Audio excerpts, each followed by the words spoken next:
తాకట్లో ఉన్న బంగారాన్ని విడిపించి ఆ రోజున మార్కెట్ ధర కట్టి మిగిలిన డబ్బును మీకు అందిస్తుంది కొమ్మూరి గోల్డ్. మాకు మీకు ఇబ్బంది లేకపోతే చూపిస్తారంటే అది అసలు సమస్య లేదు మేడం. నేను సో దాచిపెట్టడానికి ఏం లేదు. సో క్రికెట్ అనేది ఒక సామ్రాజ్యం. ఆ సామ్రాజ్యంలో ఎన్ని రకాలుగా ఆడతారు. What a beauty we've witnessed. ఇప్పుడు నాతో పాటు ఉన్న వ్యక్తి మీ అందరికీ తెలియజేస్తున్నారనమాట. ఒకటే జననం, ఒకటే మరణం, ఒకటే గమనం, ఒకటే గమ్యం. He is none other than Prem Kumar garu ఉన్నారు. మనకి 3 వరల్డ్ కప్లు అందించారు. గెలుపు పొందే వరకు అలుపు లేదు మనకు.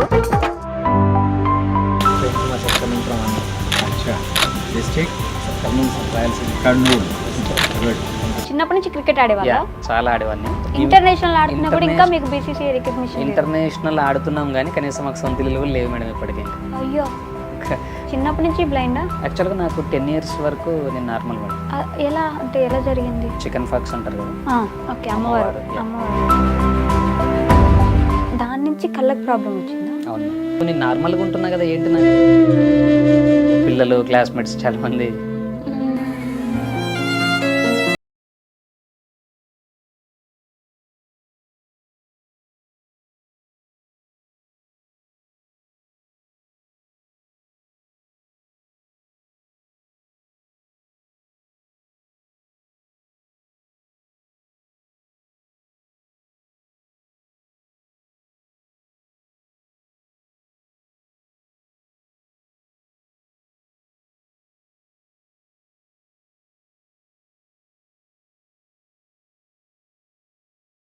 దొక్కున్నారు మళ్ళీ. అట్లా నా ఇన్స్పిరేషన్ సినిమాల్లో పవన్ కళ్యాణ్ కలవాలి, అది నా చిన్న కోరిక, డ్రీమ్. ఓకే, చిరంజీవి గారిని కలిసాను కానీ పవన్ కళ్యాణ్ కలవాలి. జరుగుతుంది, పక్కా జరుగుతుంది. విరాట్ కోహ్లీకి నేను అభిమాని కాదు కానీ భక్తుని నేను. యా, నాకు నా ఆరాధ్య దైవం విరాట్ కోహ్లీ. అమ్మో, ఐ డ్రీమ్లో ఇంటర్వ్యూ ఇవ్వటం అది నా డ్రీమ్.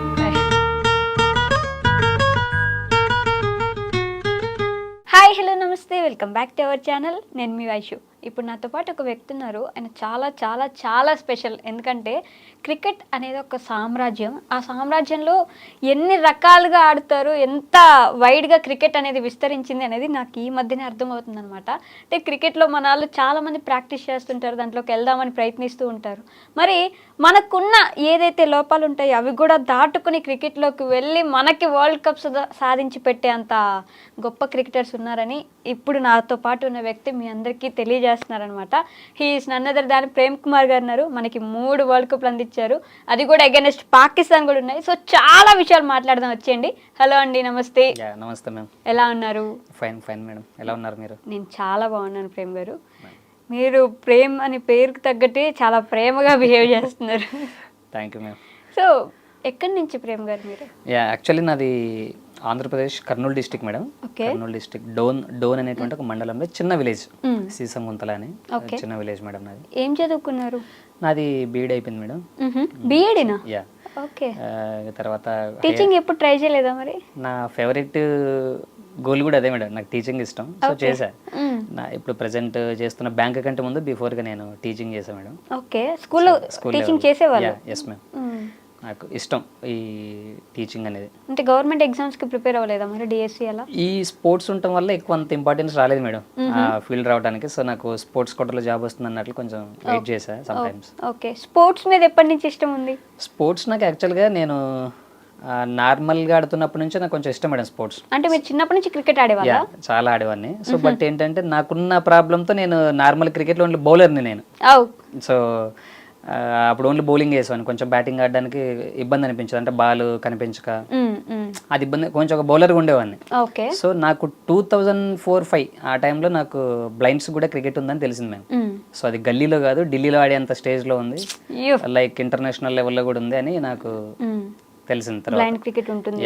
ఓకే, మీరు అంటే చిన్నప్పటి నుంచి బ్లైండా? యాక్చువల్గా నాకు 10 years వరకు నేను నార్మల్ మేడం. అవునా? ఆఫ్టర్ 10 years ఎలా అంటే ఎలా జరిగింది? 10 years వరకు నార్మల్గా ఉన్న వాళ్ళు నార్మల్గానే ఉంటారు కదా, పుట్టుకతో బ్లైండ్ కాదు మీరు? కాదు మేడం. ఓకే, ఈ చికెన్ ఫాక్స్ అంటారు కదా, లైక్ మా ఏరియాస్లో తట్టు అంటారు. ఓకే, అమ్మవారు. సో దానివల్ల చిన్న డిస్టర్బ్ అయింది. ఓకే, దాని నుంచి కళ్ళకి ప్రాబ్లం వచ్చిందా? అవును మ్యామ్. సో కొద్ది రోజుల తర్వాత అదే హైదరాబాద్లో చూపిస్తూ వస్తుంది అన్నారట. బట్ మా అమ్మ నాన్న మామూలుగా ఇల్లిటరేట్స్ వాళ్ళు, ఫార్మర్స్. ఓకే. సో హైదరాబాద్ అంటే ఆ టైంకి ఏదో ఒక పెద్ద వేరే దేశమేమో అన్నట్లా ఫీల్ అయ్యేవాళ్ళు. సో రావాలి చూపించాలంటే కొంత ఇబ్బంది పడేవాళ్ళు. సో అట్లాగానే వదిలేయటం జరిగింది. ఇంకా నా విజన్ కూడా అక్కడితో లాస్ అయిపోయింది. అట్లా సడన్గా అప్పుడే పోయింది? Yes ma'am. ఒక్కసారిగా పోయిందా లేకపోతే చిన్న చిన్నగా మధ్య మధ్యలో అట్లా కట్ అయింది మేడం. అంటే నార్మల్ పర్సన్ కూడా సటన్ ఏజ్ వచ్చేటప్పటికి విజన్ తగ్గుతుంటుంది. అవును, అంటే ఓల్డ్ ఏజ్ వచ్చేటప్పటికి ఆటోమేటిక్గా తగ్గుతుంటుంది విజన్. సో ఇంకా ఆల్రెడీ నాకు తగ్గినటువంటి విజన్ కదా, ఆటోమేటిక్గా కొంచెం అట్లా డౌన్ అవుతూ మెల్లమెల్లగా. ఓకే, మీకు తెలుస్తుండేదా అంటే డిఫరెన్స్? 10 years వరకు క్లియర్గా కనిపించేది తెలిసేది మేడం. అంటే నాకు ఆ చిన్న ఏజ్లో కదా పెద్దగా అనిపించేది కాదు. సో నేను నార్మల్గా ఉంటున్నా కదా, ఏంటి నాకు ఆ బోర్డు మీద అక్షరాలు కనిపించట్లేదు, ఇదంతా కొంత డిస్టర్బ్ అయ్యేది స్కూల్లో కూడా. ఓకే. సో పిల్లలు క్లాస్మేట్స్ చాలా మంది గేల్ గేల్ చేసేవాళ్ళు, అంటే కొంతమంది కొట్టి పరిగెత్తేవాళ్ళు. అయ్యో, మామూలు స్కూల్లో ఒకటి ఉంటుంది కదా మేడం, బక్కగా ఉంటే బక్కోడని, నల్లగా ఉంటే నల్లోడని, ఇట్లా. సో నన్ను అట్లా చేసేవాళ్ళు, కొంత బాధ అనిపించేది. బట్ ఇంకా ఓకే. అంటే మీరు ఇంట్లో వాళ్ళకి చెప్పలేదమ్మా నాకు కళ్ళు సరిగ్గా కనిపించట్లేదు ఏదో అవుతుంది అని? తెలుసు మేము, వాళ్ళకి కూడా తెలుసు. బట్ అదే హైదరాబాద్కి వచ్చి హాస్పిటల్ చూపించాలి అంటే కొంత దూరం అనిపించి వాళ్ళు కూడా ఏం చేయలేని పరిస్థితి. ఓకే, ఆర్థికంగా ఇబ్బందిగా ఉంది? ఆర్థికంగా, ఓకే, ఫైనాన్షియల్ ప్రాబ్లమ్స్. ఒకసారి మీకు ఇబ్బంది లేకపోతే చూపిస్తారా? అంటే యా, అది అసలు సమస్య లేదు మేడం. నేను I need to genuine. So ఇది దాచిపెట్టడానికి ఏం లేదు, మీరు చూసేయచ్చు. సో ఓకే, బాగుండేది 10 years వరకు. తర్వాత అప్పుడు నా వీక్నెస్ అనుకున్నాను madam, present my weakness is my strength. నిజంగా తెలుసా, అలా చెప్పుకోవాలంటే ఎన్ని ఒడిదుడుకులు దాటుకొని వచ్చి ఉంటారు మీరు ఈ స్టేజ్కి. నేను గర్వంగా చెప్పుకుంటాను మేడం. నువ్వెవరు అంటే నేను బ్యాంక్ ఎంప్లాయీ లేదా ప్రొఫెషనల్ సింగర్ని, కరాటే మాస్టర్ని, ఇది కాదు, కానీ నేను బ్లైండ్ క్రికెట్ ప్లేయర్ని అని చెప్పుకుంటాను. కదండి, అంటే మా బేసిక్గా అన్నీ ఉన్నా కూడా చాలామందికి ఏదో ఒక లోపం ఉంది, నాకు అవ్వట్లేదు, నా పేరెంట్స్ సరిగా చూసుకోవట్లేదు, నేను అందుకే చదువుకోలేదు, లేకపోతే నాకు ఇలా అయింది అని అనుకునే వాళ్ళు చాలామంది ఉంటారు. అలాంటి వాళ్ళందరికీ మీరు ఒక ఇన్స్పిరేషన్ తెలుసా? అంటే బ్లైండ్ అయితే ఏంటి, ఒక క్రికెటర్ అయ్యారు, ఒక కరాటే మాస్టర్ అయ్యారు, మంచి సింగర్, ప్రొఫెషనల్ సింగర్ అయ్యారు. ఎలా కుదిరింది ఇవన్నీ అసలు? కేవలం ఇదే మేడం, మీరు అన్నట్లు ఒక నాకున్నటువంటి ఒక చిన్న వీక్నెస్, నాకున్న ఈ లోపాన్ని సరి చేసుకోవడానికి ఇంకొక దాంతో ఏదో అడ్జస్ట్ అవ్వాలన్నట్లు ట్రై చేశా. లైక్ సింగర్గా అంటే టీవీ ఛానల్స్ దాకా పాడా, నాకు ఓన్ ఆర్కెస్ట్రా కూడా ఉంది. సో మీరు ఏ కొత్త పాట ఇచ్చినా ఒక 15 నిమిషాలు నాకు టైం ఇస్తే రిపీట్ పాడి వినిపిస్తాను మేడం, అది ఎంత కొత్త పాట అయినా. సో అంత పిచ్చి పాట అంటే అంటే ఏదో ఒక దాంట్లో నేను సక్సెస్ అవ్వాలి. అంటే నాకున్నటువంటి లోపాన్ని కప్పు పుచ్చుకోవడం కొరకు అనొచ్చు, లేదా నేను కూడా సమానంగా కొన్ని చేయగలను మీతో పాటు, లైక్ నార్మల్స్తో అన్నట్లు నాకు నేనుగా కాంపిటేటివ్ అయ్యాయి. So karate state level, national level participate చేశా, మెడల్స్ కొట్టా. అవి ఎలా నేర్చుకున్నారు? మాకు మా బాబాయ్ కరాటే మాస్టర్ మేడం, మాకు ఆయన జపాన్ డాన్ బెల్ట్ సుందర్రాజ్ గారు అని, ఆయన శిష్యరికంలో నేను చేయడం జరిగింది. సో నాకేంటంటే మేడం, నువ్వేదైనా చేయలేవు నీ వల్ల యాక్చువల్గా ఏంటంటే విలేజెస్లో ఉన్నటువంటి ప్రజెంట్ సిచ్యువేషన్ ఏంటంటే, ఒక బ్లైండ్ అనుకోండి, ఏదో ఒక మూలకు ఉంటారు, ఆకలి అవుతున్నప్పుడు ఇంత పెడితే తినాలి, కూర్చోవాలి. అంటే బయటికి రావడం కానీ వాళ్ళతో పాటు తిరగడం కానీ ఇవన్నీ ఏమి ఉండవు. కారణం ఏంటంటే వీళ్ళు ఏం చేయలేరు, బ్లైండ్ అంటే వీళ్ళు ఇంకా ఇంతే. అట్లాంటి వాళ్ళకి నేను సమాధానం చెప్పాలి అనుకున్నా, ఎందుకు చేయలేము, I can also do it. ఇది నా మనసులో నాకు నేను అనుకున్నా. సో కరాటే, ఈ పాటలు రాయటం, ట్యూన్లు చేయటం, పాటలు పాడడం, ఓన్ లిరిక్స్ రాయటం, ఇన్స్ట్రుమెంట్ ప్లే చేయటం, వీటన్నిటితో పాటు ఎడ్యుకేషన్. నాకున్నటువంటి లక్ష్యం ఏంటంటే ఎడ్యుకేషన్. నేను జాబ్ వస్తే ఎడ్యుకేషన్ వల్లే నాకు జాబ్ రావాలి, లేదంటే నేను నార్మల్స్ నేను ఏం పని చేసుకోవాలి అందరితో పాటు సమానంగా, లైక్ క్యాబ్ డ్రైవర్ గాను, లేకుంటే ఇంకొక పను, లైక్ ఏదో నేను చేసుకుని బ్రతకాలంటే నాకు కొంత ప్రాబ్లం. సో నాకున్నటువంటి ఏకైక ఆధారం, లక్ష్యం నా ఎడ్యుకేషన్ మాత్రమే. సో చదువుకున్నారు, ఎప్పుడు నెగ్లెక్ట్ చేయలేదు మేడం ఎడ్యుకేషన్ని. ఓకే. అంటే సపరేట్గా మళ్ళీ అప్పుడు బ్రెయిన్ లిప్ నేర్చుకున్నారా? నేర్చుకున్నాను మేడం. నా 10th క్లాస్ వరకు నార్మల్ స్కూల్లో నుంచి చదివా. నా ఎగ్జామ్స్ కూడా నేనే రాసుకున్నా. బోర్డు కనిపించకపోతే దగ్గరికి వెళ్ళి రాసుకునేవాడిని, లేదా పక్కన ఉన్న వాళ్ళని అడిగి రాసుకునేవాడిని, నోట్బుక్స్. ఇంకా తర్వాత మ్యాథ్స్లో నేను 10th క్లాస్లో మ్యాథ్స్ ఫెయిల్ అయ్యా మేడం. అది కారణం ఏంటంటే నాకు ఆ బోర్డు మీద కనిపించక. సో ఫెయిల్ అయ్యి ఇంట్లో ఉన్నా. ఓకే. నాకు Nandyal Saint Luke school for the blind అని ఒక స్కూల్ ఉంటుంది, ఒక ప్రైవేట్ ఆర్గనైజేషన్కి సంబంధించిన స్కూల్, బ్లైండ్ స్కూల్. ఓకే. వాళ్ళు మా ఊరికి వచ్చారనమాట, ఒక చర్చ్ ఓపెనింగ్ కానీ మా ఊరు వస్తే చర్చిలో నేను కాంగో కొడుతూ పాటలు పాడుతున్నది ఆ ప్రిన్సిపల్ వాళ్ళు చూశారు నన్ను. ఓకే. ఓహో ఈ అబ్బాయి కూడా బ్లైండ్ ఉన్నట్లున్నాడని చెప్పేసి నన్ను తర్వాత అడిగితే ఇట్లా సో అండ్ సార్ అని చెప్పి వచ్చే మా దగ్గరికి అంటే నేను ఇమీడియట్గా వెళ్ళిపోయా.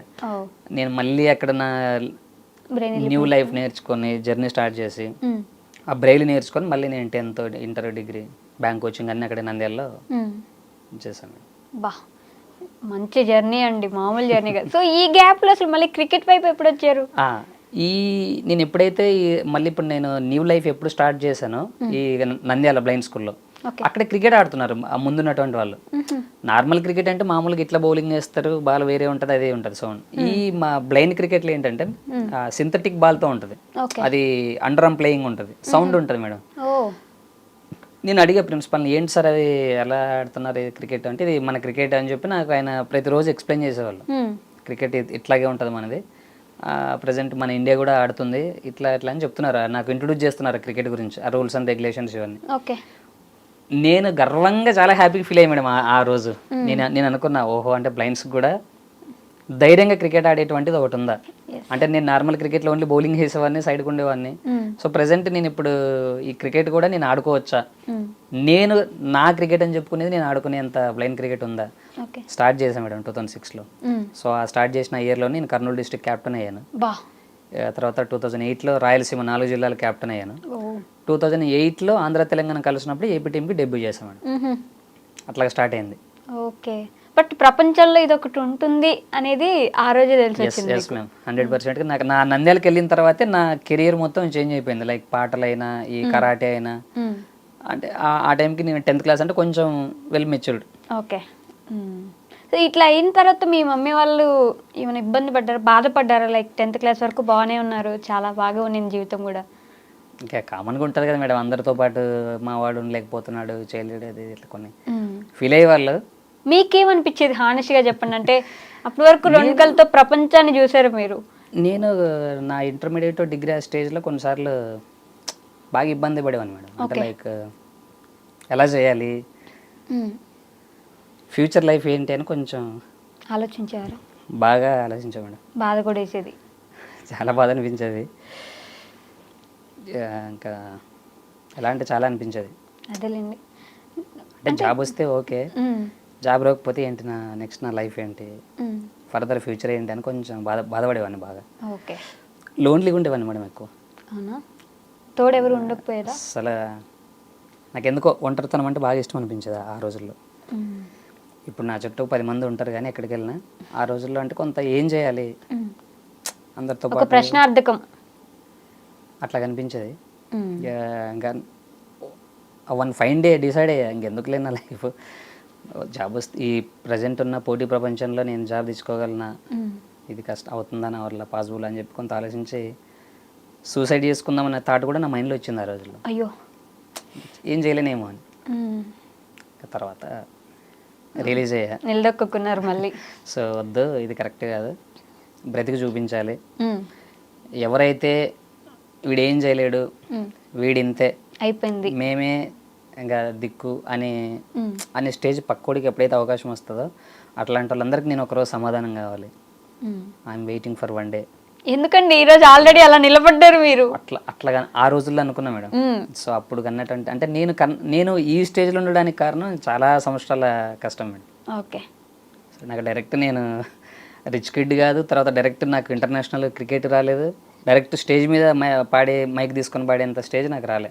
కింద అన్నిటికీ నేను వెయిట్ చేశాను. ఓకే. నాకు నెల్సన్ మండేలా గారు రాసినటువంటి ఒక కొటేషన్ నాకు బాగా ఇష్టం మేడం. ఓకే. శ్రమ నీ ఆయుధం అయితే విజయం నీ బానిస అని.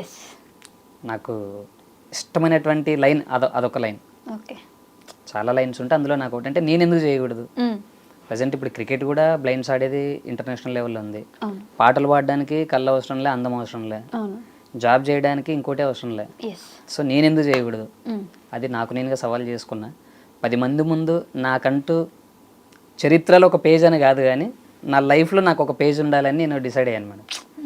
సో ఆ రోజు మనుషుల వైపు నేను చూసా, నన్ను ఎవరు ఎంకరేజ్ చేస్తారు, నాకు ఎవరు సపోర్ట్ చేస్తారని. అప్పుడు అనుకున్నా వీళ్ళందరూ మళ్ళీ ఒక రోజు నా వైపు చూసే రోజు ఒకటి రావాలి అని. సో అది ప్రౌడ్ ఆఫ్ యూ అండి. చాలా గర్వంగా ఫీల్ అవుతాను మేడం. నేను అదే అంటున్నా, స్టార్టింగ్లో ఒక మాట చెప్పాను, నాకున్నటువంటి నా ఐ ప్రాబ్లం నా వీక్నెస్ అనుకున్న ఆ రోజుల్లో. నాకు అది ఉండటం వల్ల ఈరోజు నేను ఇండియాకి, మన దేశానికి కప్పులు తీసుకొచ్చి మన దేశం తరపున ఆడేటువంటి క్రెడిట్ నాకు వచ్చిందంటే కేవలం నాకున్నటువంటి ఈ ప్రాబ్లంతోనే. So that is my strength. నేను అట్లా ఫీల్ అవుతాను మేడం. ఎస్,